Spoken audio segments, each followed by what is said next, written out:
Pardon me.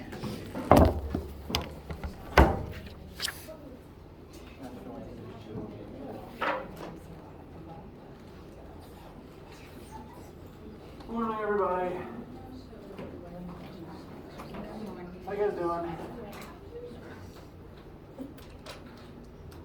All right, well, first thing to discuss, I don't actually have the tests finished yet, in spite of the break or possibly because of it. I do apologize for that. My plan is fully to have them done by Wednesday, so I'm setting Wednesday aside as give test back and talk about it day. Deal? Okay. So, looking at the calendar, we've only got one more full week of class left. So today, this is November 28th, what we're going to do today is talk briefly and have one lecture about waves, namely about sound. Just a small piece of additional content before the final. It is useful information to know, given that two common human senses rely on waves. What was my next point? Happy Monday. Lost my train of thought already. We do have lab this week, so do attend your normal lab as usual. It is the last lab of the semester. It will be about waves as well, so we're going to talk about waves and what we'll be using in lab today, so you'll have that information when you get to it on your normal lab day. Wednesday, the 30th, you will have your test back. You'll know your score, you'll be able to collect the test document, and we will spend that day going over the test, make sure all of you guys understand all the questions, and how you'll be able to use it to study for the upcoming exam. After that point, we will transition pretty much entirely into exam prep season. As with the tests, I will be posting a list of concepts, the concept list to study, as well as a practice test and an answer key for that practice test. So it's just another test, it's just the big one. And again, we'll transition into as much time as we need to make sure everyone is ready for that. The last day of class for us is Monday, December 5th. There's no class meeting on Wednesday, so this will be the last day for our review sessions. Exams in general start Thursday the 8th, but this class is 3 actually. Scheduled exam slots are 1 on Monday and 2 on Tuesday the 13th, excuse me.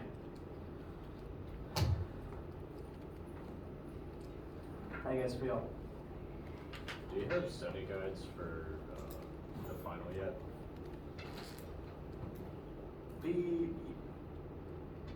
Yes, I just need to finalize looking through my old ones to make sure that they match the version of the exam I'm going to be giving you guys. Okay. I don't anticipate needing to make many changes, so it will be up this week. Okay. Question? Do we come to the final period that's on our registration, or do we come to the section? Okay, I'm loading up the academic calendar so that I can try to illustrate what I'm going to say better. Bless you. Where's the schedule? Somewhere around fall. All right.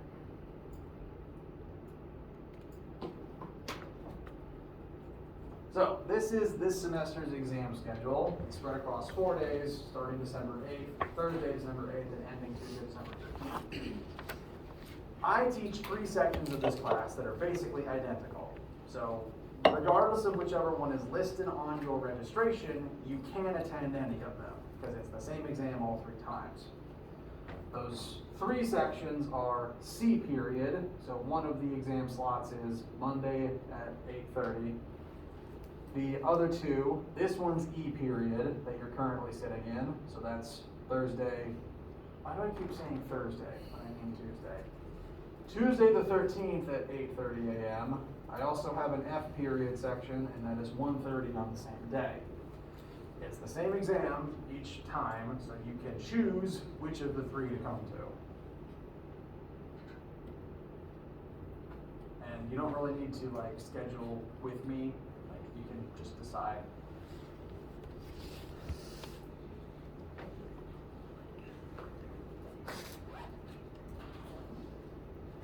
Yes. So it's either 8:30, 1:30, or 5:30, we can show up on those days?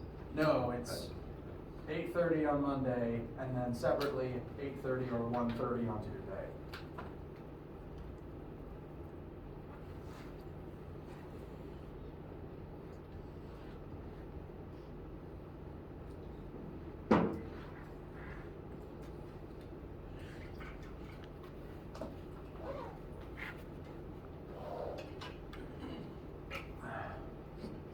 And that'll be it. And the semester's almost here.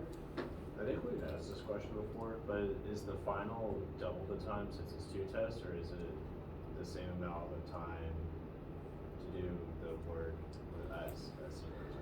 The official time slots are all 3 hours. I'm not very particular if you go over that. Like, if you don't have anywhere else to be, I'm not gonna rush you out the door. But, like, if you have 2 on the same day, then you have to be the one to decide when you go to your next one. Okay, I meant like if you're taking 2 tests and then like each of them take an hour, it's gonna be 2 hours worth of test work to do. Right. I do try to be wary of that when I'm writing the questions. It is functionally 2 tests slapped together. But I do try to round down on all the time I expect each question to take, and I round down on the adding of the 2 tests together. Like, each test is an hour spread across 8 or 9 questions. Yeah. The final is about 2 hours. I'd expect 2 hours tops to do it, and it's about 15, 16 questions. Okay. All for your response, or you can have any multiple choice? Like if you get to the first one. There will be at least one more Newton's laws multiple choice, basically. Okay. Like with test 1, there's going to be 5 statements. Pick which of these are Newton's laws of motion, and then number them. Okay. So I should have asked, is it the same layout? Yes. Okay. Same layout as the other tests. It'll work basically the same, just more.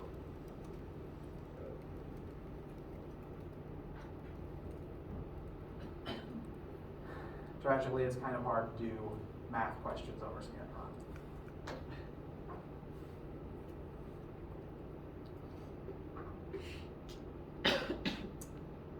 Anything else for you guys for right now? Alright. Well, test scores will be coming on Wednesday. For today, we will be talking about waves. Now we're going to focus mostly on mechanical waves. That meaning a wave that is traveling through a physical medium. An example of that would be sound, which travels through the physical medium of the air, ocean waves, which travels through the physical medium of water, or earthquakes, which travels through the physical medium of the ground. But most of the logic that we're talking about does apply to all wave types, which can include light, which is an electromagnetic wave that does not require a medium, which is why it can travel through the vacuum of space. Now, waves are traveling energy, and that's a point that I want to kind of focus on for a second. Waves are traveling energy. When you think of the concept of a wave, where's the first place your brain goes? Yeah. Completely valid. So, ocean waves. These are waves, both vernacularly speaking and also physically speaking. There is energy that is traveling through this water in a wave form. So, ocean waves are waves. I want to use that as an illustration to remind you again of the point. Waves are traveling energy. Energy is what travels from point A to point B through the medium of the water. The water itself isn't the wave itself, and the water isn't traveling with the energy. If you think of this as a wave at the beach, waves tend to start way out in the ocean, while wind blows on the water, so the wave starts pretty far out, and eventually it travels towards the coastline. So the energy travels from further out towards the coast. That's energy traveling from A to B. The wind puts the energy into the water, and then the water will eventually move, the energy will move through the water towards the coast. And as the energy moves through the water does oscillate, that's a vocab word that we'll use, up and down. So you'll see as the energy travels, which part of the water is elevated, which part of the water is de-elevated, de-escalated, lowered, that's a better word. So the energy travels, and the energy does cause the water to move as the energy goes through that portion of the water's surface. But does the water travel with the energy? No. When the wave starts way out in the ocean, it does not bring every single water molecule it touches with it all the way to the coast. Because if it did, the wave would keep getting bigger and bigger and bigger, every new water molecule it absorbed, and then literally every wave would be a tidal wave. The water from out there does not travel with the energy. The water out there does shake a little bit, but it tends to stay largely in place. And the water that actually hits the shore is the water that was already at the shore, just churned up and splashed by the energy that's traveling through it. Energy is what travels in a wave. It's true of ocean waves, because all the water that it touches does not come with it. That is true of sound waves, because when I vibrate my vocal cords to make sound, I'm putting energy into the air, and the energy is what travels from my throat to your ear. The air itself does not travel, because if it did, every single word I speak would create a typhoon. The air here does not blow straight towards where the sound goes. Furthermore, I'm going to shut this off for a second. I can illustrate it on this machine as well. This is a speaker that's just been putting waves into this elastic cord up here. And if I put energy into this elastic cord, you'll see the energy travel.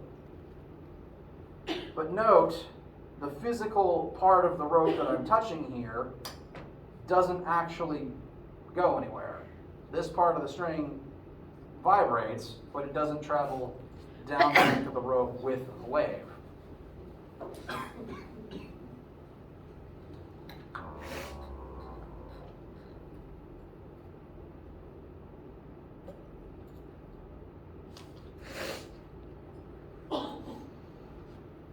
Part of the string that's tied here stays here, and the energy just moves through it. So a wave is traveling energy, and whatever that energy is traveling through will undergo wave-like motion. Cool so far? All right. It's an important sticking point I like to make sure is clear at the beginning. So, waves are traveling energy. Let's describe some more of the vocab words used to measure waves. I've already said the word oscillation. That's just a fancy word for vibrating, basically. An object oscillates if it is shaking back and forth repeatedly between two specific points. For example, the cord currently on my desk is oscillating. The various parts of it oscillate between two different points, just back and forth infinitely. And a lot of things can oscillate. That can include actually pendulums, just back and forth between 2 points. So it's a very flexible vocab word. When I say it for waves, it just means that the medium is shaking back and forth repeatedly.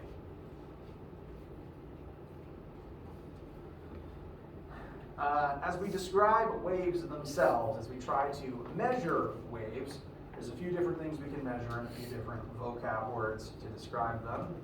The term amplitude refers to the physical size of the wave itself. It's literally the wave's height, and you can measure it with a meter stick. It is a measurement of length. If you wanted to measure the amplitude of an ocean wave, you just measure how tall it is. It is the physical wave size. And in general, a wave's amplitude tells you how much energy it is carrying. The bigger the amplitude, the more energy the wave has. In the case of an ocean wave, more energy means it's able to pull up more water and become physically taller. In the case of sound waves, we consider amplitude to refer to how loud the sound is. More energy, bigger sound wave, hurts your ears more. It is a physical measurement, so again, if you have a wave in front of you that you're able to hold a meter stick up to, you can just physically measure in meters how tall it is. But there's an important thing to note. The height of the wave is not its size from the very lowest point to the very tallest point. Amplitude is defined as the largest deviation from rest to the wave itself. If I turn this machine off again, I want you to note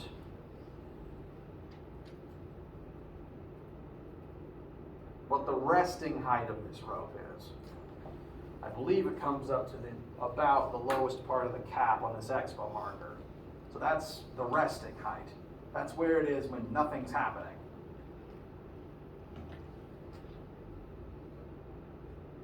The amplitude is the distance from that resting point to the top or the bottom. It is not the distance from the bottom all the way up to the top.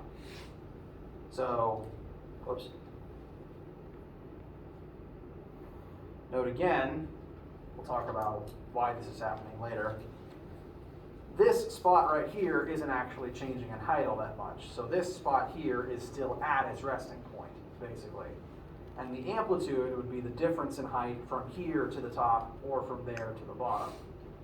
So amplitude is the magnitude of disturbance. It is not the distance from the lowest point to the tallest, which I've tried to label here. Make sense?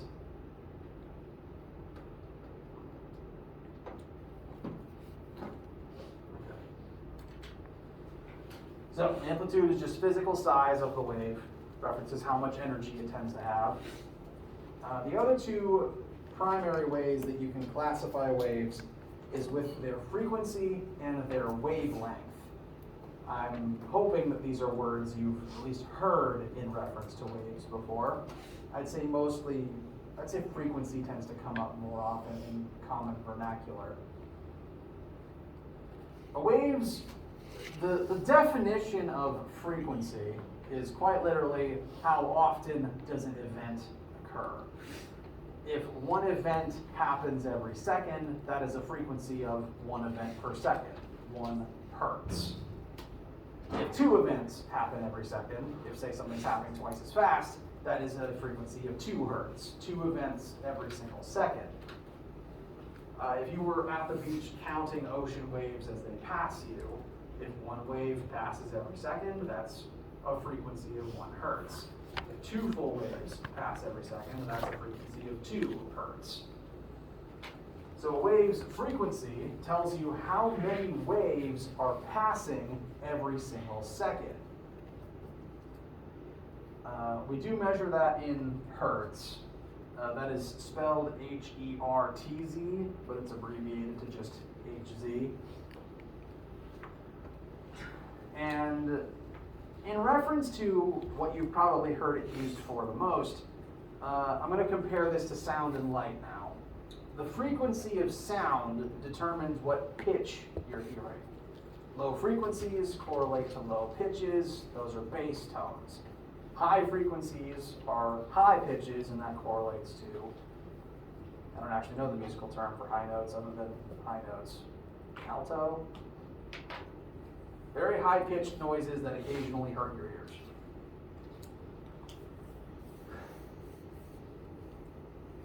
So for sound, frequency is pitch. For light, which is a different type of wave, frequency is what color you are seeing. Each color has a different corresponding frequency that is tied to it. And all those different frequencies mean that a different number of waves is passing every single second. So for sound again, low frequencies mean that a very small number of waves strikes your eardrum every single second. Whereas high frequency means a lot of waves are striking your eardrum every single second, and that creates a different sound, a different response in your brain.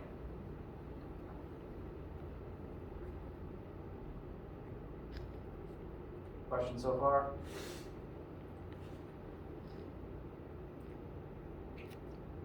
Okay. What frequency tends to get paired with a wave's wavelength? This is the other thing that we commonly use to try to classify different pitches and different colors. A wave's physical wavelength is quite literally the length of a wave. If you have a visible waveform that you can stick a meter stick up against, you can just measure how long it is, and that's literally its wavelength. It's how long is one full wave. The only thing to note about that is one full wave is not, this is not one full wave. This is one full wave. A full oscillation from start back to the same point.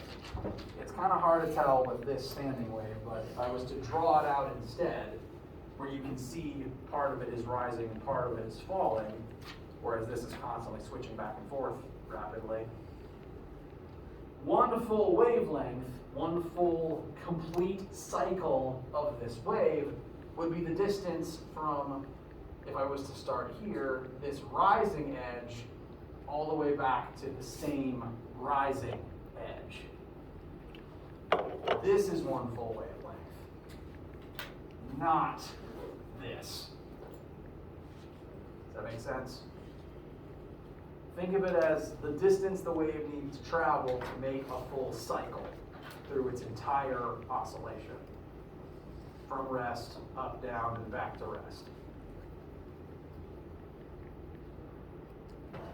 You technically don't even have to start at this point. You can measure from peak to peak, as long as you're starting at one point and stopping at the same iteration, the next iteration of that point.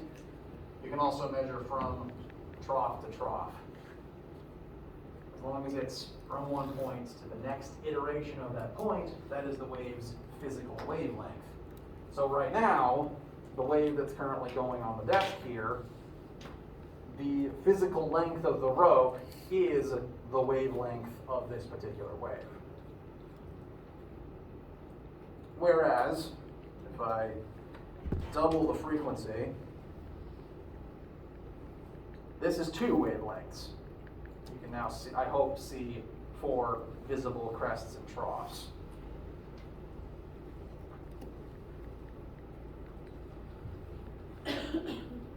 That makes sense so far? All right. Now, I want to show you that again. This is the control dial that I'm using to control this speaker here. Right now, at a frequency of about, that was not on purpose. Sorry. Right now, at a frequency of about 28 hertz, this is 2 full wavelengths of this wave. If I cut this frequency in half to about 14 hertz, we're back to 1 full wavelength. If I cut it in half again to about 7, we're down to half a wavelength. What I'm hoping this shows you is that for most types of waves, frequencies and wavelengths are paired together. One specific wavelength comes paired with a specific frequency. This is the wavelength for 7 hertz frequency. Whoops. This is the wavelength for 14 hertz, and so on and so forth. They come paired together, as evidenced in the main formula this is the real thing that you would need to be able to use for just one exam question. This formula here exists to compare a specific frequency matched with a specific wavelength for a type of wave that calculates a specific wave speed for that wave. Since waves are traveling energy is traveling from point A to point B, that energy since it's traveling, it has a specific speed, specific velocity. What's interesting is a type of wave always has the same speed, as long as the medium it's traveling through is unchanged. You've probably heard speed of sound or speed of light come up in science or maybe science fiction before. Those two speeds, broadly speaking, we consider to be constant. In room temperature, standard atmosphere pressure air, speed of sound is considered to be capped at 343 meters per second, which is pretty fast. Universally, we consider the speed of light to be 3 times 10 to the 8th meters per second, so about 10,000 times faster. Light is literally the fastest known thing in the universe.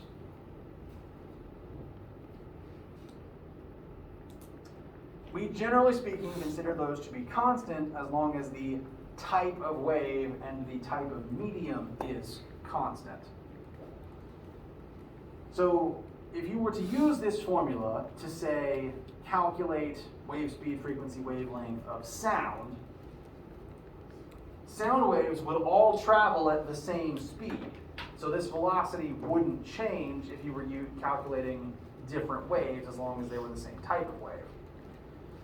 What that means is, if this number doesn't change, any given frequency comes paired with a specific wavelength. I'm realizing I didn't mention this yet. The variable symbol for wavelength is lowercase lambda. I didn't study Greek. This is the variable for wavelength. W is reserved for several other things, unfortunately. Every single frequency comes paired with a specific wavelength for that type of wave in that traveling at that specific speed. So every specific sound you've ever heard, if you are able to identify like 100 hertz sound, that sound specifically has a specific wavelength matched to it. And that frequency and that wavelength always multiply together to create the same speed of sound. This is true for sound. It's also true for light, where specific wavelengths come paired with specific frequencies, and either one can tell you what color light you're measuring.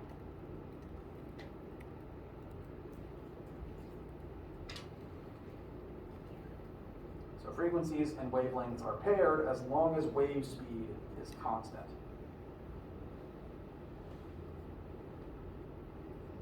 How's that feel so far?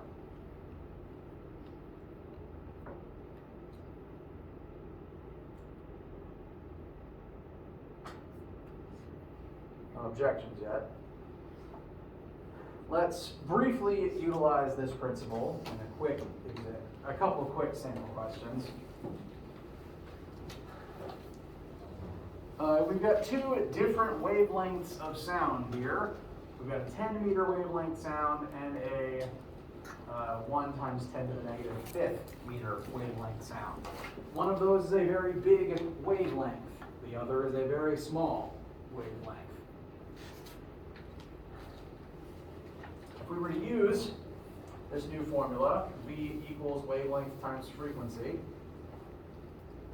These are sound waves, so speed of sound in standard atmosphere room temperature air is 343 meters per second. We plug in one of those two wavelengths, start with the 10. That specific wavelength of sound would have a specific frequency correlated to it. So a 10 meter wavelength sound would have a frequency of 34.3 hertz. Relatively speaking, this is a very low frequency as far as sounds go.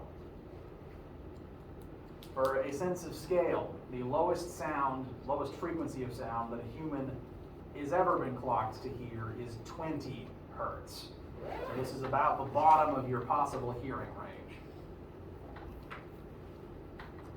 These very low sounds, very low frequencies, have very big wavelengths. So there's relatively very few waves hitting you every second for low sound, but they are very big waves. Keeping in mind that sound is an air vibration, every single wave of this frequency that strikes you, there's 10 meters of air vibrating behind that wave, and that's what's traveling towards you to hit you. These low frequencies are bass tones, and at least in my experience, this is the reason why bass tones tend to make your whole body shake. You're being hit with very large wavelengths every single second. So bass, at least to me, makes my rib cage shake and my teeth rattle. Very big wavelengths are striking you, and they're happening slow enough that you can kind of feel each one, since it's a very comparatively low frequency. The counterpoint to that, the second calculation here, a very small wavelength of sound, 1 times 10 to the negative fifth, that wavelength, with the same speed, because all sound in air will travel at the same speed, would give you an incredibly large wavelength. This would be 34,300,000 hertz. You can't hear that. That is such a high frequency that you can't hear it. Dogs can't even hear that. That is air shaking so fast that you wouldn't perceive it as sound. You might perceive it as a blast of wind, maybe. Just for your sense of scale, the upper limit of the best possible human hearing on record is 20,000 hertz. Dogs is 40,000. I don't know cats. So I can't think of a single animal that could actually hear a wave of that frequency. You might be able to physically feel it causing your hairs to shake, but you wouldn't interpret it as sound. I only bring up this calculation to point out that very small wavelengths come with very large frequencies. Since the waves are physically incredibly small, more waves are able to strike you every single second. Higher frequency means, again, more individual waves striking your eardrum, and that's one reason why high frequencies can hurt, as long as they're within the range you can hear them. So, wavelengths and frequencies come paired together for a specific wave speed. High frequency means low wavelength, and vice versa. We can illustrate this with light as well. Say, for instance, light is a wave, just doesn't require a medium because it's an electromagnetic wave. More on that in Physics 1500. A single light wave is called a photon. And if we have a photon of wavelength 550 nanometers, we could figure out the frequency of that light wave as well. You would just need to use the speed of light instead of the speed of sound. Running this calculation would give you a frequency of 5.45 times 10 to the 14th hertz. This would be about 550 terahertz, very high frequency.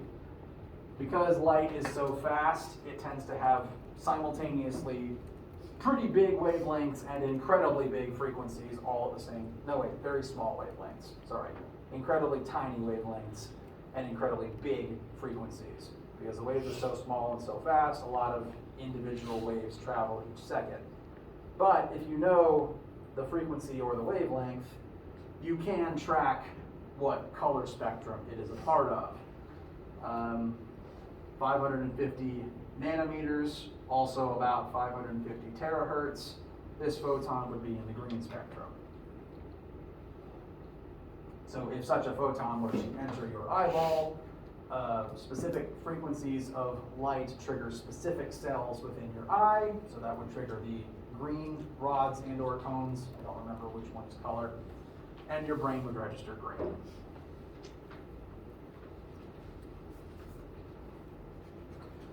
This is true for all colors. Specific frequencies, again, match to specific wavelengths. So that's true of any type of wave as long as it's one type of wave moving at a constant speed.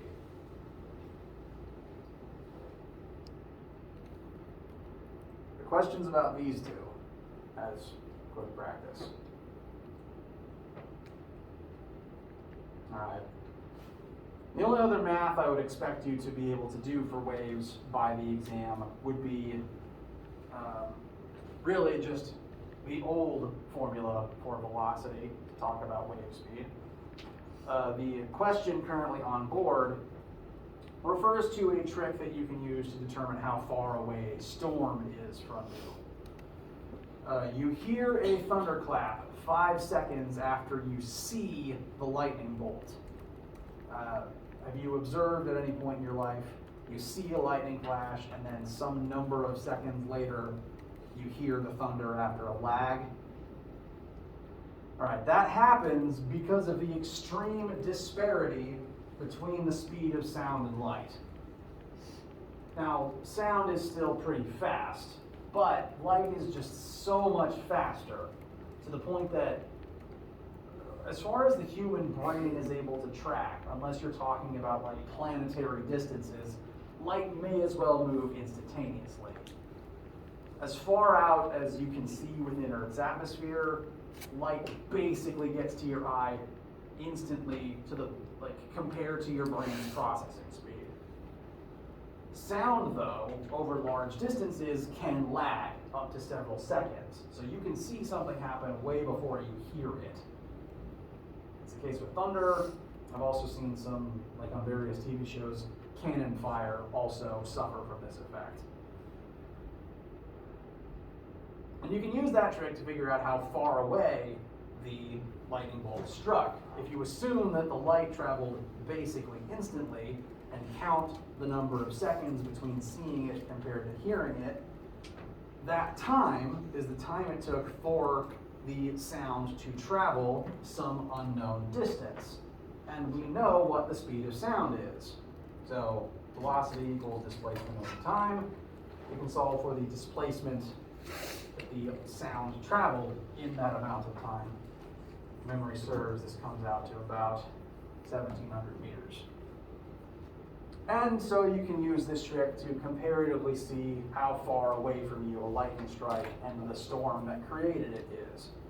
In general, the more seconds between the bolt and between the flash and the thunder, the safer you are. Whereas if you see and hear the lightning at the same time, hide underground. So does the distance of every sound, like how quick it reaches, is it the same for every sound? As long as it's sound, and as long as it is moving through air at about atmospheric pressure and temperature, yes. There's some slight variance. Speed of sound does depend on what it's traveling through and the temperature and density. At freezing, sound is a little bit slower, and at boiling, sound is faster. So it'll depend a little bit, but not to too big an extreme. Okay. Because Earth doesn't tend to be boiling most of the time, not atmospherically speaking. Okay. So like regardless of energy, like as we just talked now with normal voice versus an eye screen, would the same sounds reach at the same time? Yes. Loudness does not affect speed. Loudness just affects how much energy arrives. If you scream, you put more energy into the air, that's a bigger amplitude. And that energy, like, if you could hear me whisper from here and you could hear me scream from here, the waves would reach you at the same time, but the scream would bring more energy to your ear and you hear it louder. The scream could travel out further. Since it has more energy, it'd be able to make it farther, because technically air friction does diminish sound over time.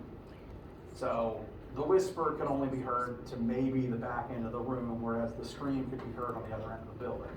But that's not because of speed difference, that's because the scream can travel further before dissipating.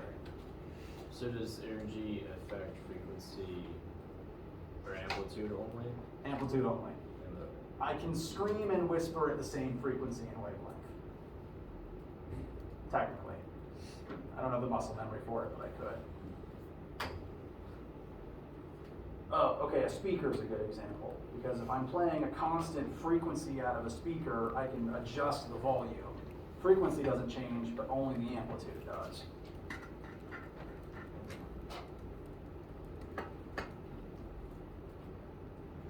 Actually, I can do that with this thing, because I have an amplitude dial. This is as big an amplitude as it gets. But if I crank that down as low as it goes, the wave travels at the same speed, it's just so damped that you hardly notice it.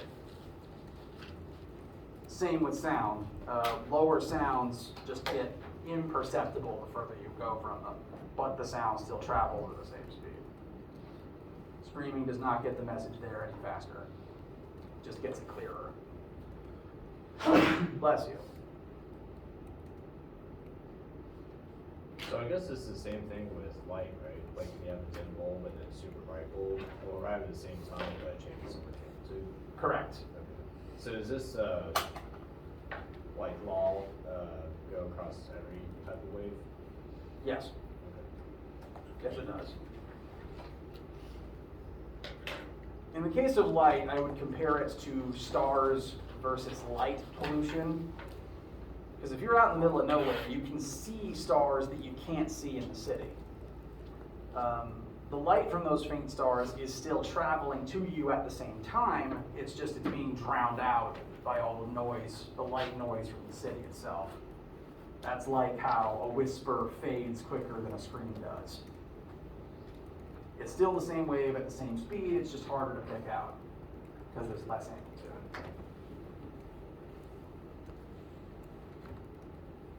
Questions so far? All right. So that's pretty much all the information I'd expect you to be able to use on the exam. There'll be about one question summarizing the math we just did. And we'll be able to go over that in the coming days as well. You don't have to just remember it cold. Are we always going to work with like atmospheric pressure? Are we going to have to like mess with the change in temperature and stuff? No. Okay. You can assume that That's sound all speed is I- constant. Because most air is the same temperature and the same pressure. You can pack, but I'm going to ask you not to leave just yet. I do want to explain one more quick thing. Yes. Are you gonna post this on Brightspace? Yes, I am. Okay. The last thing I want to explain is how we're going to be using this in lab this week, because we are going to do a waves lab. And as much as I want to try to keep this to sound and useful things, you can't really clock sounds happening around you in a visible way. Humans can't see sound, broadly speaking. So what we're going to be creating in lab are standing waves, which are basically the same thing as sound. You're just making a rope shake instead of the air. And standing waves are interesting because there's a lot of factors that affect how this wave is currently being generated. And if you change any one of them, suddenly the system gets thrown off and the frequencies need to change. This is not something you need to copy down. This is just, I'm showing you the math we're going to be doing in lab this week. So you'll be learning this later. This is not, you need to memorize it immediately. this is the formula that determines what frequency creates a standing wave in an object. And the various factors that affect it are how long the object is, what it's made of, and the tension it is under. If you change any one of these, suddenly the system gets thrown off. So right now, for this rope, frequency of 14 creates a standing wave of second harmonic. This is one full wavelength, n of 2. If I change the frequency, then that will change the harmonic that you're looking at. And so you get a different number of visible waveforms. But if I also change length and tension, that's going to change the system as well.